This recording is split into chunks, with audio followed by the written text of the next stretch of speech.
Beer rum కలవకూడదు, తలకే పట్టేసింది. ఏంటే చదువుకుంటున్నావా? చదువుకో.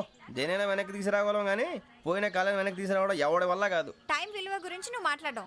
నువ్వు ఎలా పోతే నాకు ఎందుకులే. ఏమ్మా నీ పూజ అయిందా? తలకే పట్టేసింది, కాస్త మజ్జిగుంటే ఇవే.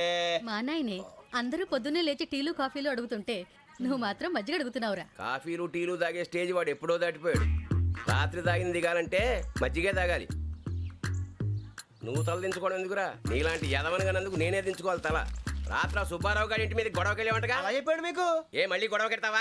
నీ దెబ్బకు భయపడి రాత్రి తలుపులు తీసి పడుకున్నారంట. తెల్లారగా టైంట్లో దొంగలు పడ్డారు. ఆడింట్లో ఉందిలేండి, పట్టుకుపోవడానికి అక్కడ కూతురు తప్ప.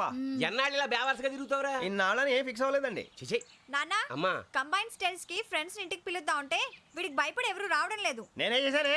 వాళ్ళ వంక అదోలా చూస్తున్నావంట. గొప్ప ఫిగర్లని అదోలా చూస్తాను, ఏదో మోహాలు వేసుకొని. చదిగా ఆ గొంతు ఆ వాలకం చూడలేకపోతున్నాను రా బాబు. చిన్నప్పుడు వచ్చి నా అలాగే ఉన్నావు, తెగ ముడిచిపోయారు. ఇప్పుడు నచ్చట్లేదు నాన్నగారు మీకు? నేను యదవలతో డిస్కస్ చేయను. నేను చేస్తాను. మీరు చెప్పదలుచుకుంది ఏమిటో చెప్పండి. ఇంకా చెప్పేదే ఉంది. నువ్వు ఇలా గాలికి తిరుగుతుంటే నేను తిండి పెట్టలేను. నాన్నగారు ఇప్పుడు శుక్ర మహాదశి 4వ పాదంలో ఉంది. నేను ఇప్పుడు ఏం చేసినా కలిసి రాదు. శనిగారు సెంటర్ లో కాసేసి నన్నే చూస్తున్నాడంట. వాడు అలా సైడ్ అయిపోయి నేను ఏదో అవుతాను కదా, మీరు కంగారు పడకండి. ఇవన్నీ ఆ జగదాంబ చౌదరి గారు చెప్పాడా?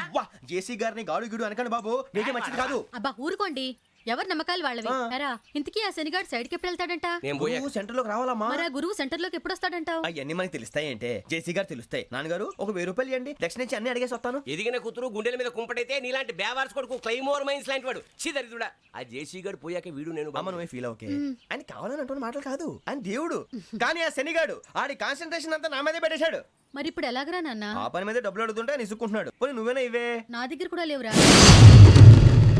తెలుగు భాషలో నాకు నచ్చని ఒకే ఒక్క పదం లేదు.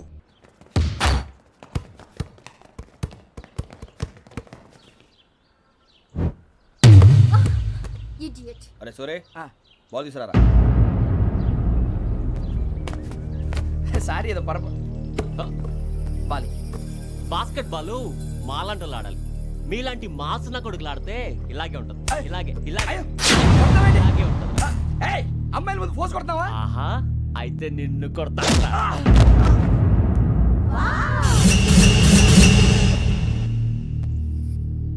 వాడు అమ్మాయిలు ఉన్నారని చూడరా ఎరా రెచ్చిపోతున్నాడు. బాస్కెట్ బాల్ మీ వాడి ఆట కానీ మీలాంటి మాసోళ్ళు ఆడే ఆట కాదంటున్నాడు రా. రే ఇంత ముందు 2-3 సార్లు కూడా ప్రతి విషయంలో జోక్యం చేసుకుని మన వాళ్ళు కొడుతున్నాడు రా. వాడిని ఏదో ఒకటి చేయాలరా, వాడిని వదలొద్దు.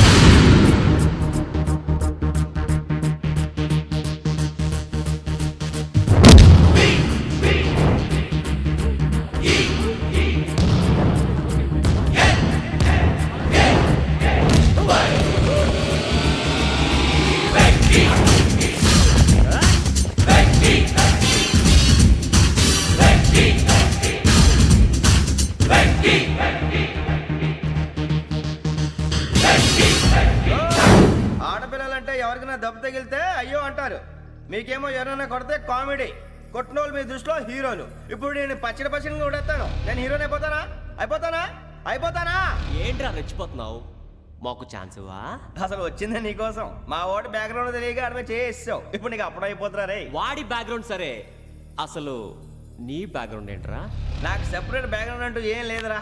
నేను ఎక్కడ నిలబెడితే అదే నా గ్రౌండ్. అంత పుడింగువా? తెల్దా?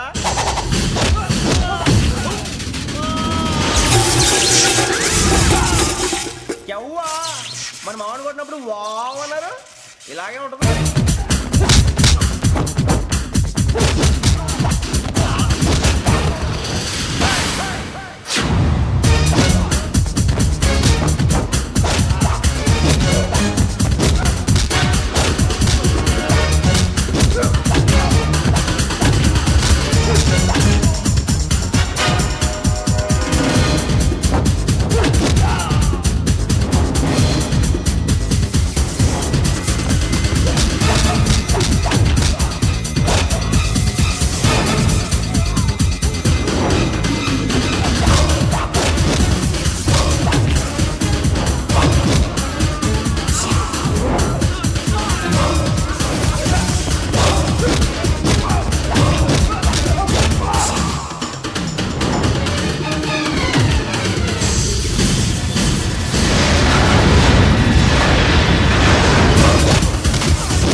ఇందాక నేను కొట్టినప్పుడు నీకే అనిపించిందిరా? కుమ్మేయాలనిపించింది.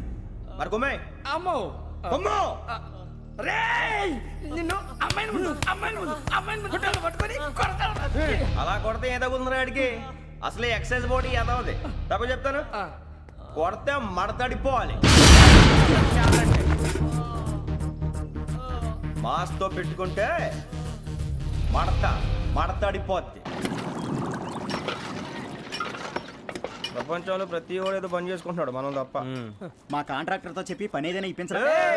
ఎలాంటి పనులు మేము చేయం. డిగ్రీలు బిఏ. నేను ఎంఏ.